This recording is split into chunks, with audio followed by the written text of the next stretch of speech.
Интересот е голем број на граѓани или доаѓаат во Министерството за транспорт или ги симнуваат преку интернет. Има за сега 6 различни проекти за куќи со различна квадратура.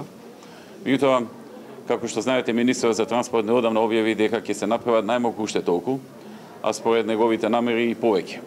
Значи најмалку уште 6, а веројатно и 10 или повеќе различни видови на куќи, дизајни, различна квадратура, различна големина и така што граѓаните ќе имаат одлична можност да заштедат износи околу 2000 евра.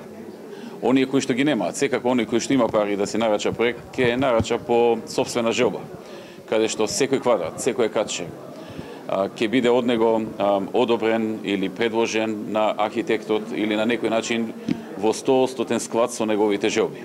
Меѓутоа, многу граѓани немаат доволно средства за тоа да го направат, едва и наоѓаат кредити или начин како да дојдат до сопствена куќа и не може да си дозволат да го платат и проектот. Така што за таквата категорија граѓани, Министерството за транспорт и владата веќе пред неколку месеци објави 6 готови типски проекти на куќи, а сега подготвува уште најмалку 6, веројатно и повеќе од 6 типски проекти за изградба на куќи, како што кажав, со различна големина и квадратура, со различен дизајн и со различно внатрешно уредување.